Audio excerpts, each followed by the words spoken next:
વડોદરા શહેરના election ward number 8માં માતાઓ બહેનો માટે લેવાયેલા સંકલ્પના ભાગરૂપે સ્વિજલ વ્યાસ દ્વારા આયોજિત માતૃશક્તિ આશીર્વાદ યાત્રાનો પ્રથમ તબક્કો રવિવારે સફળતાપૂર્વક પૂર્ણ કરવામાં આવ્યો। વોર્ડની કુલ 15,000 મહિલાઓને તીર્થધામ દર્શન કરવાના સંકલ્પ મુજબ પ્રથમ ચરણમાં ગઈકાલે 560 જેટલી મહિલાઓને સંપૂર્ણ નિઃશુલ્ક બસ વ્યવસ્થા દ્વારા પવિત્ર તીર્થધામો સાળંગપુર, કોટ ગણેશ, ધર્મજ અને બુટ ભવાની માતાજીના દર્શન કરાવવામાં આવ્યા। આ યાત્રા દરમિયાન મહિલાઓની સલામતી, સુવિધા અને યોગ્ય વ્યવસ્થા માટે ખાસ આયોજન કરવામાં આવ્યું। યાત્રામાં સામેલ થયેલી માતાઓ બહેનોએ આ સેવા કાર્ય બદલ આયોજકોનો હૃદયપૂર્વક આભાર વ્યક્ત કર્યો।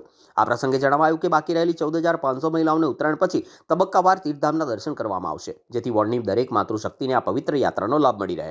માતૃશક્તિના આશીર્વાદથી શરૂ કરવામાં આવેલો આ સંકલ્પ માત્ર એક વચન નહીં, પરંતુ કાર્યક્રમનું સાકાર થતું સેવા યજ્ઞ બની ગયો છે, જે વોર્ડ નંબર 8માં સેવા અને વિશ્વાસનું પ્રેરણાદાયક ઉદાહરણ પૂરું પાડી રહ્યો છે। જય શ્રી રામ।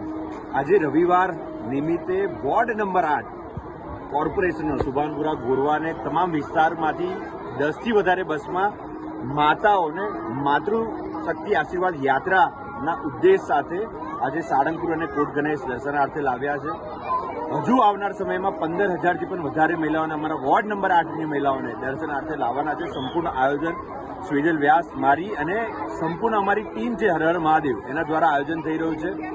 ઘણા બધા માતાઓના દર્શન કરવાના બાકી છે। સર્વે લોકોને અહીંયા લાવીને દર્શન કરવાના છે અને આવનાર સમયમાં મોટી સંખ્યામાં બીજા મંદિરે, બીજા તીર્થધામે પણ દર્શન કરવા લઈ જઈએ એવું આયોજન અમારા દ્વારા કરવામાં આવ્યું છે। જે લોકો આ યાત્રામાં જોડાયા છે એ સર્વ માતાઓ, બહેનો અને સર્વ સોસાયટીના આગેવાનોનો હું દિલથી, હૃદયથી આભાર વ્યક્ત કરું છું। હર હર મહાદેવ।